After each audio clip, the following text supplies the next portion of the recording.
There are 5 foods that you need to know about to improve your sleep quality. This is one of those videos that you want to save and keep watching over and over just to remind yourself of these key things to help you sleep. I personally had a sleep problem extremely bad for well over a decade, and I wish I would have known what I'm going to tell you right now. The big thing about sleep is to optimize a hormone called melatonin. Melatonin is a hormone that helps you go to sleep and get into some of these deep, restful waves of sleep. More importantly than boosting melatonin, it's important to know how to avoid things that reduce your melatonin. The first thing has to do with your temperature in your room. If you're going to bed and your temperature is 75 degrees Fahrenheit or warmer, you're going to have a significantly lowered melatonin level as well as a lowered REM level. The quality of sleep is going to be really crappy. The best temperature to optimize melatonin between 60 and 69 degrees Fahrenheit, with the optimum perfect number at 65 degrees Fahrenheit. If your room is at that temperature, your melatonin will be optimized. Even your body's core temperature, which should be 98.6, between 12 o'clock and 5 o'clock, your core temperature goes down between 1 and 2 degrees. People that have insomnia don't have that mechanism where their body gets cooler by 1 to 2 degrees. A lot of you watching are doing intermittent fasting, and you probably watched my videos in the past where I told you to get up in the morning, skip your breakfast, have your first meal at 12, and your last meal at 6. But here's my conclusion on that. I think initially it's very good to do that,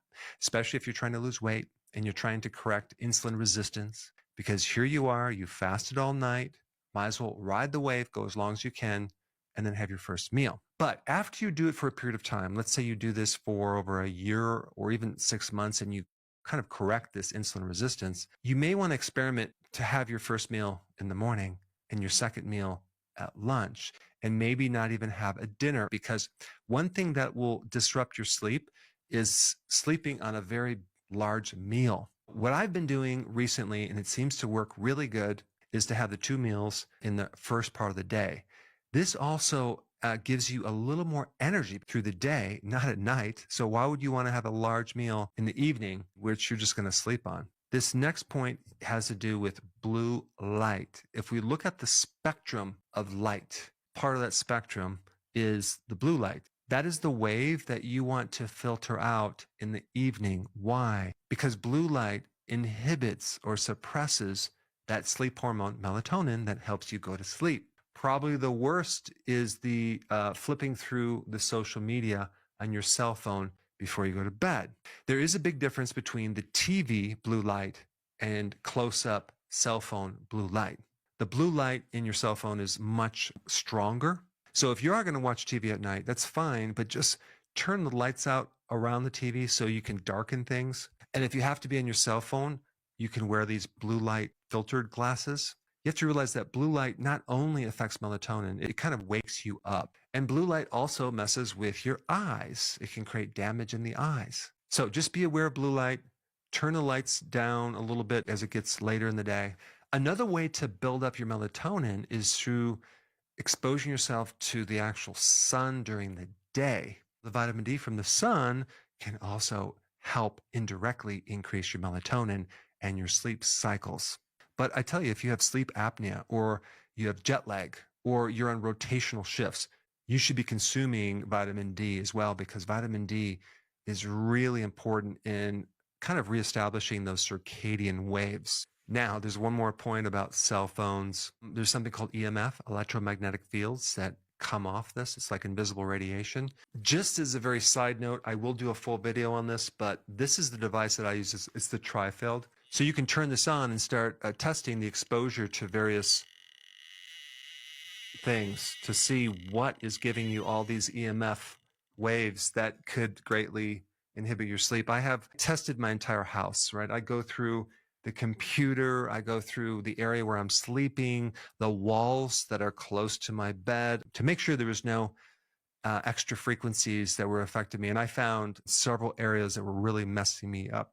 And one was just in the back wall where my head was on the headboard. The wires were crossed. So I had an electrician come in there and fix that. And that created a huge improvement in my arrhythmias that I had. I started getting palpitations in my heart. And I felt like when I went to sleep, it was like my heart was like working harder. And it was those EMF waves. Amazing.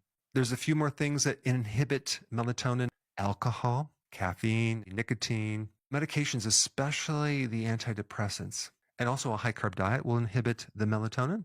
And if you exercise like 3 hours before you go to sleep. All right, now let's get to the 5 foods that can help you increase melatonin. The first food we're going to talk about is tart cherries. Okay, now there's 2 different studies that I looked at. One was tart cherry juice, like 1 ounce before bed, and the other one was just consuming tart cherries twice a day. With tart cherries, there actually is melatonin in there. There's also something called tryptophan. Tryptophan turns into serotonin, which then turns into melatonin, apparently giving some people 84 more minutes of sleep in a study that was done with people over age 50. Number 2 is kiwis. Consuming 2 kiwis a day actually increase serotonin. That's that precursor to melatonin. After 4 weeks of consuming kiwis, there was a significant improvement in quality of sleep, length of sleep, waking up feeling refreshed, and speed of going to sleep. Number 3, fatty fish like salmon, tuna, and trout. All 3 of these can help increase melatonin. Number 4, kefir. Kefir is like yogurt, but it has even more microbes. It survives the stomach acids much better. And don't get the flavored one. Get the unflavored whole milk, grass fed, whether you do, from goat's milk, sheep milk. So you want to get the kefir, and you can blend that with things rich in polyphenols like berries. I like the blueberry. Sometimes I'll do raspberry or blackberry. And when you drink it, you're feeding your microbiome polyphenols, which they're going to thank you for by helping you sleep. The last food that I'm going to recommend is sauerkraut. Now, the microbes in raw sauerkraut can help you sleep greatly. The cabbage also has tryptophan. It has things to help your gut. It also increases something called GABA. GABA is a kind of a neurotransmitter that calms you down. It's going to help you sleep. And as we age, our GABA goes down.